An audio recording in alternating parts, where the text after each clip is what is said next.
Bonjour à toutes et à tous, dans cette nouvelle vidéo tuto, nous allons aborder un sujet qui est très important pour le pêcheur à la mouche, les hydrophobes. Les gammes d'hydrophobes sont très vastes dans ce marché, et c'est vrai que c'est très compliqué, ça peut être compliqué de faire son choix, donc nous allons essayer de nous éclaircir un petit peu sur le sujet. Un hydrophobe, c'est quoi? Les hydrophobes sont tout simplement des produits qui ont pour but de sécher et ou traiter sa mouche pour qu'elle soit insubmersible et qu'elle puisse continuer de flotter le plus longtemps possible pendant les parties de pêche en sèche.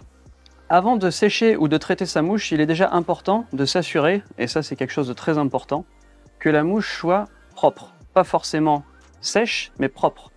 Une mouche, par exemple, après avoir été prise par un poisson, peut avoir du mucus, et il est important de enlever et nettoyer ce mucus pour ensuite traiter avec un hydrophobe. Grosso modo, dans le monde de la pêche à la mouche, il existe 4 types d'hydrophobes. Commençons avec les sprays. Les sprays, ce sont tout simplement des aérosols de traitement qui s'utilisent par contre lorsque la mouche est sèche. Donc c'est pour ça, un spray, il est toujours préférable avant de nettoyer, sécher sa mouche pour ensuite la traiter efficacement. Par exemple, nous avons notre Top Float, un spray qui est utilisé depuis très longtemps par de nombreux pêcheurs, qui lui est un spray au silicone. Deuxième catégorie de produits, les poudres. Ici, nous avons des poudres chez Tiemco et chez Loon, avec plusieurs types de poudres en fonction des mouches et de l'utilisation que l'on veut faire. L'avantage d'une poudre, c'est que les poudres sont souvent associées avec deux agents, un agent de séchage et un agent de traitement. Ces poudres vont pouvoir être utilisées même lorsque sa mouche est mouillée. Donc à la différence des sprays, il y a une étape de moins dans ce type d'hydrophobe, cette catégorie d'hydrophobe. Parmi les poudres, il va y avoir plusieurs types de flacons et plusieurs types d'utilisation. Certains s'utilisent avec un pinceau, comme c'est le cas du Loon Dust.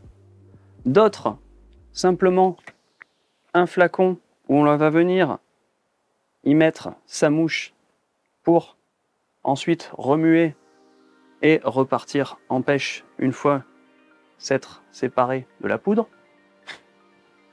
Et ensuite, nous avons pour des mouches plus grosses, puisque chaque hydrophobe va être plus ou moins efficace suivant le type de fibre que l'on veut sécher, c'est-à-dire si on va sécher de la fibre rigide comme le coq ou des fibres très souples comme le cul de canard, il va y avoir différents types d'utilisation. Et par exemple, le Easy Dry de chez Loon, lui, avec ses grandes billes, est plus efficace sur des mouches, par exemple à collerette, plutôt que des petits culs de canard. Ensuite, troisième catégorie, les flacons. Donc les flacons, c'est assez particulier à première vue puisque on va sécher et traiter sa mouche dans un liquide. Donc c'est vrai que c'est assez psychologiquement, ça peut rebuter de plusieurs pêcheurs de se dire qu'on va avoir comme hydrophobe un flacon, mais ce type d'hydrophobe est très efficace pour sécher et traiter sa mouche.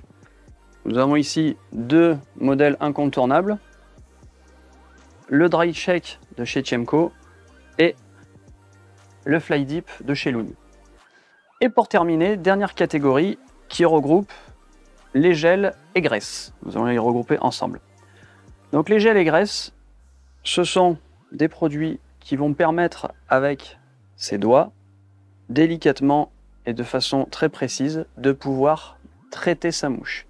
Il en existe plusieurs sortes. Parmi les graisses, chez JMC Fly Fishing, nous avons le CDC Oil, qui est une graisse naturelle de cul de canard qui va permettre naturellement, efficacement, de traiter les culs de canard et toute autre mouche. Ou par exemple, le Aquel de chez Loon, qui est un hydrophobe incontournable et mythique et très utilisé parmi tous les pêcheurs, qui est un hydrophobe à base de silicone et surtout, mention spéciale justement concernant tous les hydrophobes pour la gamme Loon, qui est une gamme éco-responsable, donc à la différence de certains hydrophobes et d'une grande partie des hydrophobes, éco-responsable qui est faite souvent à base d'eau ou de produits éco-friendly qui vont ne pas avoir d'impact sur l'environnement et sur l'eau. Cette vidéo tuto touche à sa fin, j'espère vous avoir éclairci sur les hydrophobes. Retrouvez toute cette catégorie de produits chez tous vos détaillants et pour plus d'informations sur notre site internet JMC Fly Fishing. À bientôt.